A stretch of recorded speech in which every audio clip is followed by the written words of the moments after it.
Bayangkan kamu menemukan foto Usang di loteng rumah tua. Wajah perempuan di dalamnya begitu hidup, seolah menatapmu. Aku Rangga, mengalami itu, dan tanpa kusadari, foto itu mengubah hidupku selamanya. Halo teman-teman Bunga Malam. Selamat datang kembali di channel cerita misteri yang selalu bikin bulu kuduk merinding sekaligus hati tersentuh. Kali ini, aku bawakan kisah yang penuh emosi dan rahasia dari masa lalu. Kalau kamu suka cerita yang bikin baper sekaligus penasaran, jangan lupa klik subscribe, nyalakan lonceng notifikasi, dan ajak temanmu buat dengerin bareng. Yuk, kita masuk ke kisahnya. Aku, Rangga, tidak pernah percaya pada hal-hal yang berbau mistis. Tapi, malam itu, ketika aku melangkah masuk rumah tua peninggalan kakek di ujung desa, sesuatu dalam udara terasa salah. Rumah itu berdiri sendirian di tepi hutan, dikelilingi pohon-pohon beringin yang rantingnya meliuk seperti tangan-tangan yang ingin meraih. Atapnya berderit pelan, seolah berbisik menyambut kedatanganku. Bau kayu lapuk dan tanah basah menusuk hidung, dan setiap langkahku di lantai kayu yang reot memicu suara berdecit yang bergema di keheningan. Aku pindah ke sini karena tak punya pilihan lain. Warisan ini satu-satunya yang kakek tinggalkan. Di loteng, aku menemukan sebuah kotak kayu tua, ukirannya pudar, ditutupi debu tebal yang terasa seperti abu di ujung jari. Jantungku berdegup kencang saat aku membuka kotak itu. Entah kenapa, di dalamnya terselip sebuah foto hitam putih, usang dan sedikit menguning. Wajah perempuan di foto itu begitu memukau. Matanya dalam, seperti sumur tanpa dasar, menatap lurus ke arahku. Rambutnya disanggu rapi, kebayanya sederhana namun anggun. Tapi ada sesuatu di senyumnya yang membuat bulu kuduku merinding. Aku memegang foto itu, dan untuk sesaat, rasanya dia juga memegangku. Cahaya lampu di loteng berkedip pelan, dan angin dingin menyelinap dari celah-celah dinding, seolah berbisik, "Kamu seharusnya tidak di sini." Foto itu menghantuiku. Aku membawanya ke kamar, meletakkannya di meja kecil di samping ranjang. Cahaya bulan yang masuk lewat jendela jatuh tepat di wajah perempuan itu, membuatnya seolah hidup. Matanya, Tuhan, matanya seperti mengikuti setiap gerakanku. Aku mencoba mengabaikannya, tapi setiap malam, saat aku mematikan lampu, rasanya ada bayangan yang bergerak di sudut ruangan. Aku bilang pada diri sendiri ini cuma imajinasi. Rumah tua memang penuh suara dan bayang-bayang. Tapi, foto itu seperti punya nyawa sendiri. Aku mulai memperhatikan detailnya. Lipatan kecil di sudut kertas, noda pudar seperti tetesan air mata, dan tulisan samar di belakang foto yang hanya berbunyi, "Sari, 1972. Siapa Sari? Aku bertanya-tanya, tapi tak ada jawaban. Malam itu, aku terbangun karena suara desis pelan, seperti napas seseorang di dekat telingaku. Aku menoleh ke foto itu, dan sumpah, aku hampir bersumpah senyumnya sedikit berubah, lebih lebar, lebih mengundang. Aku buru-buru menyalakan lampu. Jantungku berdegup kencang. Ini cuma pikiranku, gumamku, tapi suaraku terdengar rapuh di tengah keheningan.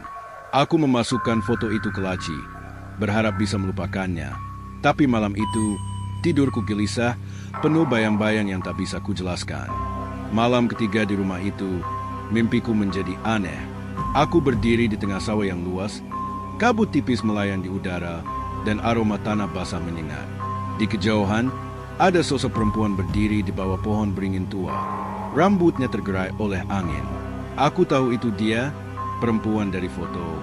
"Aku Sari," katanya. Suaranya lembut tapi membawa dingin yang merayap di tulangku. Matanya menatapku, bukan dengan kehangatan, tapi dengan kerinduan yang mencekam, seolah dia menungguku sejak lama. Aku ingin bertanya, tapi tubuhku terasa berat, seperti terikat oleh sesuatu yang tak terlihat. "Temui aku," bisiknya, dan kemudian kabut menelannya. Aku terbangun dengan keringat dingin. Napasku tersengal.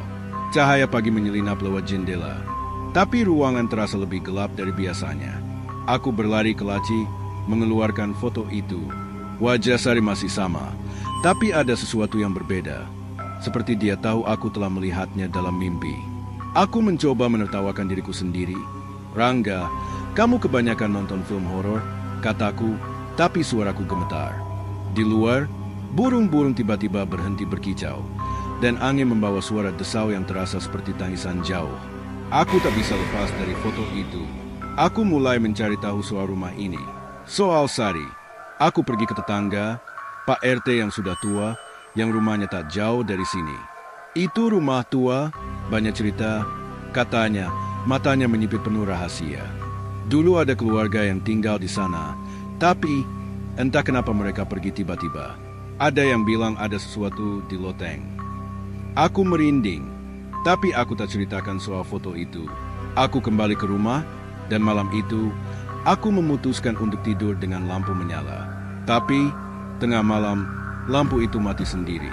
Aku terduduk di ranjang, mendengar suara langkah pelan di loteng, seperti seseorang berjalan dengan kaki telanjang. Siapa itu? Teriakku, tapi hanya keheningan yang menjawab. Aku naik ke loteng dengan senter, jantungku berdegup kencang. Kotak kayu itu masih ada, tapi sekarang terbuka, dan foto Sari tergeletak di lantai, seolah seseorang baru saja memegangnya. Aku mengambilnya, dan tanganku gemetar saat merasakan kertas itu terasa hangat. Sari, apa yang kamu inginkan? Bisikku, tapi angin yang masuk lewat celah dinding hanya membawa suara seperti tawa pelan. Keesokan harinya, aku mencoba mencari tahu lebih banyak. Aku ke perpustakaan desa, mencari arsip tua, berharap menemukan petunjuk tentang Sari atau keluarga yang pernah tinggal di rumah ini. Tapi, tak ada yang jelas. Hanya cerita-cerita samar tentang kecelakaan tragis di tahun 70-an. Aku pulang dengan tangan kosong, tapi perasaan itu semakin kuat. Sari bukan sekadar gambar di foto. Malam itu, aku bermimpi lagi. Kali ini, aku berada di dalam rumah tua ini, tapi suasananya berbeda. Lebih gelap, lebih pengap. Sari berdiri di ujung koridor. Kebayanya berkibar meski tak ada angin. Aku menunggumu, Rangga, katanya, suaranya seperti campuran rindu dan ancaman. Aku mencoba mendekat, tapi lantai di bawahku terasa seperti lumpur, menarikku ke bawah. Aku terbangun dengan jeritan tertahan, dan saat aku menoleh ke meja, foto itu tak ada di laci, melainkan berdiri tegak di atas meja, seolah seseorang meletakkannya di sana. Aku merasa napasku tercekat. Di luar, hujan mulai turun, dan petir menyambar, menerangi wajah Sari di foto itu. Untuk sesaat, aku bersumpah matanya berkedip. Kamu nyata, bukan? Bisikku, tapi hanya gemuruh petir yang menjawab, mengguncang rumah tua ini seperti ingin menceritakan rahasianya sendiri. Malam itu, hujan deras mengguyur rumah tua, petir menggelegar seolah langit sendiri marah. Aku duduk di ruang tamu, lampu temaram berkedip-kedip, menciptakan bayang-bayang yang menari di dinding kayu yang lapuk. Tiba-tiba, ketukan pelan terdengar dari jendela, hampir tersapu oleh deru hujan. Jantungku berhenti sejenak. Aku menoleh, dan di balik kaca yang buram oleh air hujan, ada dia, Sari, berdiri di bawah guyuran air. Kebayanya basah kuyup, rambutnya menempel di wajah pucatnya. Matanya, Tuhan, matanya seperti lubang kosong yang menarikku ke dalamnya. Rangga, aku datang untukmu, katanya, suaranya menembus kaca, lembut namun menggigilkan tulang. Aku membuka pintu, meski setiap naluriku berteriak untuk lari. Dia melangkah masuk, air menetes dari tubuhnya, meninggalkan jejak di lantai yang berderit. Dia nyata, hangat, hidup, tapi ada sesuatu yang salah. Bau tanah basah dan bunga layu menguar dari dirinya, dan saat dia tersenyum, aku merasa jiwaku seperti disedot keluar. Kamu tak seharusnya takut, bisiknya, tangannya menyentuh pipiku, dingin seperti es. Aku ingin mundur, tapi kakiku terpaku. Rumah itu tiba-tiba terasa lebih sempit, dinding-dindingnya seperti merapat, dan suara hujan berubah menjadi bisikan yang tak bisa kufahami. Sari duduk di kursi tua, menatapku dengan mata yang penuh rahasia. Dan aku tahu, hidupku tak akan pernah sama lagi. Hari-hari berikutnya seperti mimpi yang tak pernah usai. Sari ada di mana-mana, memasak di dapur, menyanyi pelan dengan suara yang seperti nyanyian dari dunia lain, atau hanya duduk di beranda, menatap hutan dengan pandangan kosong. Rumah tua yang dulu dingin dan sepi kini terasa hidup, tapi bukan kehangatan yang kurasakan, melainkan tekanan, seperti ada sesuatu yang mengintai di setiap sudut. Aku mencintainya. Tuhan tahu betapa aku mencintainya, tapi cinta ini terasa seperti kutukan. Malam itu, di bawah cahaya lilin yang meleleh, aku berlutut di depannya, jantungku berdegup kencang. Sari, kamu mau nggak jadi bagian dari hidupku selamanya? Tanyaku. Suaraku gemetar oleh campuran cinta dan ketakutan. Dia menatapku, matanya berkaca-kaca, tapi ada duka yang dalam di sana, seperti lautan yang menyimpan badai. Aku mau, Rangga, jawabnya, tapi ada harga yang harus kamu bayar. Kata-katanya seperti pisau, tajam dan dingin. Aku ingin bertanya apa maksudnya, tapi dia hanya tersenyum. Senyum yang membuatku merasa seperti menari di tepi jurang. Di luar, angin menderu dan pohon beringin di halaman bergoyang liar, seolah memperingatkanku tentang sesuatu yang tak bisa kulihat. Aku memeluknya, tapi pelukannya terasa seperti memeluk kabut. Ada, tapi tak sepenuhnya nyata. Kami menikah di desa, di bawah langit kelabu yang seolah menangis bersama kami. Upacara sederhana, hanya beberapa tetangga yang hadir, tapi tatapan mereka penuh curiga. Kamu gila, Rangga, menikahi perempuan entah dari mana, bisik salah satu tetangga, tapi aku tak peduli. Sari adalah duniaku, meski setiap malam aku terbangun oleh suara-suara aneh, desa hampelan, langkah kaki di loteng, atau ketukan di dinding yang tak pernah kujelaskan. Setelah menikah, Sari berubah.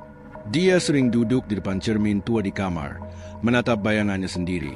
Matanya kosong seperti kaca pecah. Kadang, aku melihatnya memegang foto lama itu, jarinya mengelus wajahnya sendiri di kertas usang itu dengan air mata yang tak pernah jatuh.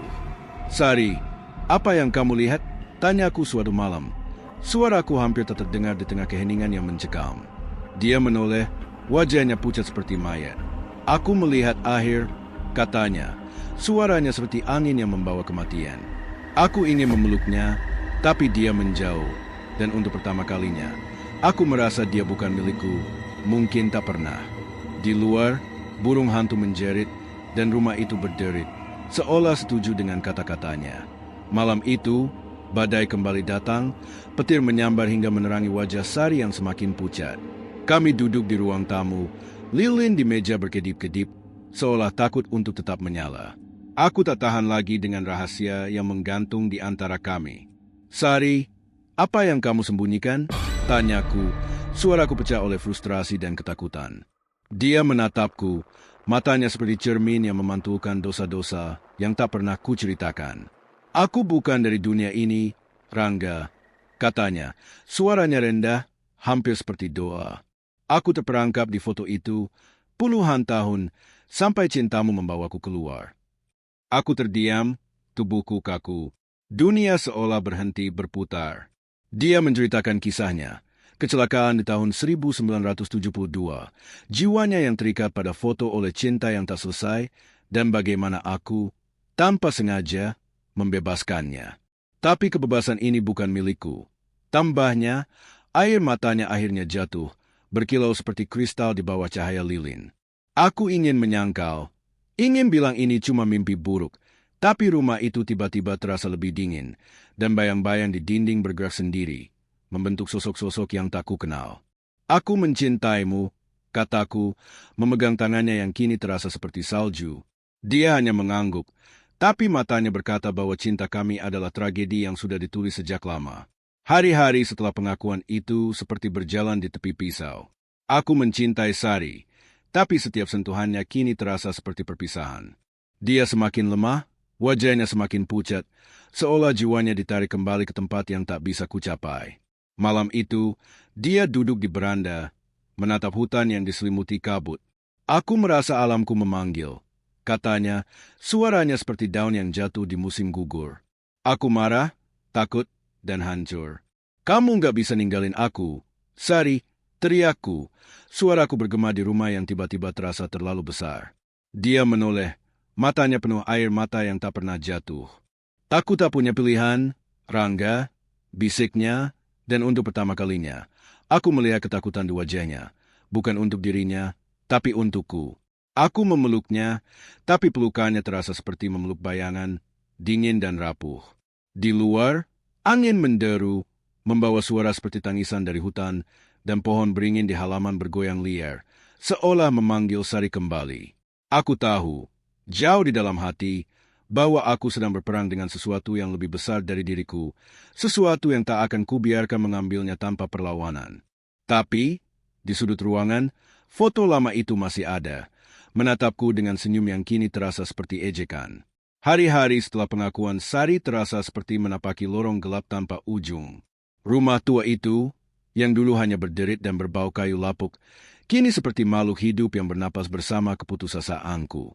Setiap malam, aku terbangun oleh suara-suara aneh, desahan pelan dari loteng, ketukan di dinding yang seolah menghitung mundur waktu yang tersisa untuk kami. Sari semakin jauh, jiwanya seperti ditarik oleh kekuatan yang tak kulihat. Wajahnya pucat seperti kain kafan, matanya yang dulu penuh rindu kini kosong, seperti cermin yang retak. Aku merasa alamku memanggil, "Rangga," katanya suatu malam. Suaranya rapuh seperti daun kering yang hancur di tangan. Aku menatapnya, jantungku terkoyak antara cinta dan kemarahan. "Kamu nggak bisa pergi. Sari, kita sudah menikah. Ini hidup kita sekarang." Teriakku, suaraku bergema di ruangan yang tiba-tiba terasa terlalu sempit. Dia hanya menunduk. Tangannya gemetar memegang kebayanya yang mulai lusuh. Di luar, badai mengamuk, petir menyambar hingga menerangi foto lama di sudut ruangan. Wajah Sari di dalamnya seolah menertawakanku. Aku meraih tangannya, tapi dinginnya seperti es yang membakar kulitku. "Aku nggak akan membiarkanmu pergi," bisikku. Tapi kata-kataku terasa kosong, tenggelam dalam deru angin yang membawa suara seperti jeritan dari hutan di kejauhan. Rumah itu berderit keras, seolah memperingatkanku bahwa aku sedang melawan sesuatu yang jauh lebih besar dari diriku. Keputusasaan mendorongku mencari jawaban. Aku tak bisa menerima bahwa Sari, perempuan yang kucintai, bukan milik dunia ini. Pagi itu, dengan hujan masih mengguyur desa, aku pergi ke dukun tua di ujung kampung. Seseorang yang dikatakan bisa berbicara dengan roh.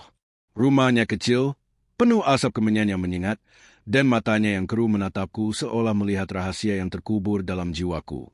"Dia bukan dari sini, anak muda," katanya, suaranya seperti ranting patah. Jiwa yang terikat pada benda, seperti foto itu, tak bisa tinggal lama di dunia ini. Aku menolak percaya. Tanganku mengepal. "Pasti ada cara. Aku nggak akan melepasnya," bentakku. Dukun itu hanya menggeleng, menunjukkan cermin tua di sudut ruangan. "Lihat dirimu," katanya. Aku menoleh, dan jantungku hampir berhenti. Bayanganku di cermin buram, tapi di belakangku ada sosok Sari, berdiri dengan mata kosong. Tangannya terulur seperti ingin menarikku ke dalam kegelapan. Aku tersentak, menoleh ke belakang, tapi tak ada siapa-siapa. Kemenyan berderit di mangkuk tembaga, dan suara dukun itu bergema. "Kamu sedang bermain dengan nasib, anak muda. Lepaskan, atau kamu akan ikut terseret." Aku pulang dengan hati berat, hujan membasahi tubuhku, tapi dinginnya tak sebanding dengan rasa takut yang merayap di tulangku. Di rumah, Sari duduk di beranda, menatap hutan, dan aku tahu dia mendengar panggilan yang tak bisa kuhentikan. Aku mencoba mengabaikan kata-kata dukun itu, bertekad mempertahankan Sari. Aku membawanya ke tempat-tempat yang kami sukai, sawah yang luas di tepi desa, sungai kecil yang airnya jernih, pasar malam yang penuh lampu warna-warni. Aku ingin dia lupa soal alamnya. Ingin dia tersenyum seperti dulu. Tapi setiap langkahnya terasa berat, seperti dia menyeret rantai tak terlihat. Di pasar malam, di tengah keramaian, dia tiba-tiba berhenti, menatap bayangannya di genangan air. "Aku nggak seharusnya di sini, Rangga," katanya, suaranya seperti bisik dari dunia lain. Aku memegang tangannya, tapi dia menarik diri, matanya penuh air mata yang tak pernah jatuh. "Kamu milikku, Sari. Kita bisa lawan ini," kataku, tapi suaraku pecah, terdengar seperti doa yang tak akan dikabulkan. Di sekitar kami, keramaian pasar malam tiba-tiba terasa hening. Lampu-lampu berkedip seperti akan padam, dan angin membawa bau tanah basah yang membuatku mual. Malam itu, saat kami pulang, aku melihat bayangan Sari di dinding rumah, tapi anehnya, bayangan itu bergerak lebih lambat daripada dirinya, seperti jiwa yang tertinggal. Aku menutup mata, berharap ini hanya halusinasi, tapi suara ketukan pelan dari loteng kembali terdengar, seolah rumah itu sendiri ingin mengusir kami. Malam itu, di bawah bulan purnama yang cahayanya menusuk jendela, Sari membawaku ke loteng. Udara di sana pengap, bau debu dan kayu lapuk bercampur dengan sesuatu yang lebih gelap, seperti aroma kematian yang tersembunyi. Dia memegang foto lama itu, jarinya gemetar saat mengelus wajahnya sendiri di kertas usang. Kalau kamu membakar ini, aku akan pergi selamanya, katanya, suaranya seperti angin yang merobek jiwaku. Aku menatap foto itu, wajah Sari di dalamnya seolah hidup, matanya menatapku dengan ejekan yang dingin. Aku nggak bisa, Sari, aku nggak bisa hidup tanpamu. Bisikku, air mataku jatuh ke lantai loteng yang berderit. Dia mendekat, mencium keningku, dan air matanya yang dingin membasahi wajahku. Kamu harus kuat, Rangga. Ini bukan tempatku, katanya, suaranya penuh duka yang menghancurkan. Cahaya bulan tiba-tiba redup, seolah awan menutupinya, dan suara ketukan di dinding loteng semakin keras, seperti detak jantung rumah itu sendiri. Aku memeluknya, tapi tubuhnya terasa seperti kabut, rapuh dan hampir menghilang. Di sudut loteng, bayang-bayang bergerak, membentuk sosok-sosok yang tak kukenal, seolah mereka menunggu Sari untuk kembali. Aku tahu, waktu kami hampir habis, tapi hatiku menolak untuk menerima. Kami duduk di loteng hingga larut malam, dikelilingi keheningan yang mencekam, hanya sesekali dipecah oleh derit kayu dan desau angin yang seperti tangisan. Aku memegang tangan Sari, berusaha mengingat setiap detik bersamanya. Tawanya yang dulu menghangatkan, caranya memandangku seperti aku adalah dunianya. Aku akan selalu mencintaimu, katanya, suaranya seperti nyanyian yang memudar di ujung malam. Aku ingin menjawab, tapi tenggorokanku tercekat, air mata mengalir tanpa henti. Jangan lupa aku, tambahnya, dan senyumnya, meski penuh duka, terasa seperti sinar terakhir sebelum kegelapan. Aku tahu aku tak bisa egois lagi. Cinta bukan tentang memiliki, tapi tentang memberi kebebasan, meski itu menghancurkan hatiku. Kalau ini yang terbaik untukmu, aku akan melepasmu, kataku, suaraku pecah seperti kaca yang retak. Dia memelukku untuk terakhir kali, dan pelukannya terasa seperti perpisahan yang telah ditulis oleh nasib. Di luar, angin menderu, dan pohon beringin di halaman bergoyang liar, seolah memanggil Sari kembali ke alamnya. Foto di tangannya terasa berat, seperti memegang nasib kami berdua, dan aku tahu, keputusan yang kuhadapi akan mengubah segalanya. Loteng itu terasa seperti makam, dan aku, seorang pengembara yang tersesat di antara cinta dan kematian. Malam itu terasa seperti akhir dunia. Loteng rumah tua itu berderit keras, seolah dinding-dindingnya menjerit, menolak kehadiran kami. Cahaya bulan purnama menyelinap melalui celah-celah kayu, menerangi wajah Sari yang kini pucat seperti kain kafan. Matanya dalam dan kosong seperti sumur yang menelan cahaya. Kami duduk di lantai, dikelilingi debu dan bau kayu lapuk yang bercampur dengan aroma aneh, seperti bunga layu yang telah mati bertahun-tahun lalu. Foto lama itu tergeletak di antara kami, wajah Sari di dalamnya seolah hidup, menatapku dengan senyum yang kini terasa seperti kutukan. Ini terakhir kalinya, Rangga, bisik Sari, suaranya seperti angin yang membawa kematian, dingin dan tak terelakkan. Aku memegang tangannya, tapi jari-jarinya terasa seperti kabut, rapuh dan hampir menghilang. Aku nggak bisa kehilanganmu, kataku, suaraku pecah, air mata membasahi wajahku. Dia hanya tersenyum, senyum yang penuh cinta namun penuh duka, seperti seseorang yang tahu nasibnya telah ditentukan. Di luar, badai mengamuk, petir menyambar hingga menerangi loteng, dan untuk sesaat, aku melihat bayang-bayang di dinding, sosok-sosok tak jelas yang seolah menunggu Sari. Tangan mereka terulur seperti ingin menariknya pergi. Aku memeluknya erat, tapi pelukannya terasa seperti memeluk asap, dan suara ketukan di dinding semakin keras, seperti detak jantung rumah yang menghitung mundur waktu kami. Kami menghabiskan jam-jam terakhir mengenang setiap momen. Tawanya di tepi sawah, malam-malam kami berbagi mimpi, tapi setiap kenangan terasa seperti pisau yang menusuk hatiku. Aku tahu, ini adalah akhir. Fajar menyingsing, tapi langit tetap kelabu, seolah menolak memberikan harapan. Aku berdiri di loteng. Tanganku gemetar memegang foto itu. Korek api di tangan satunya terasa berat seperti memegang nasib dunia. Sari berdiri di depanku. Tubuhnya kini hampir tembus pandang, seperti bayangan yang memudar di bawah sinar matahari. Lakukan, Rangga, katanya, suaranya lemah namun tegas, seperti perintah dari dunia lain. Aku menatap wajahnya di foto, matanya seolah mengejekku, menantangku untuk menghancurkan satu-satunya yang mengikatnya padaku. Aku nggak sanggup, Sari, bisikku, Air mataku jatuh ke lantai, menciptakan noda kecil di antara debu. Dia melangkah mendekat, tangannya menyentuh pipiku, dingin seperti es yang membakar. Kamu harus, untuk kita berdua, katanya, dan untuk pertama kalinya, aku melihat ketakutan di matanya. Bukan untuk dirinya, tapi untukku, seolah dia tahu aku akan hancur tanpanya. Aku menyalakan korek, nyala apinya kecil namun ganas, dan saat api menyentuh sudut foto, rumah itu bergetar, seolah menjerit kesakitan.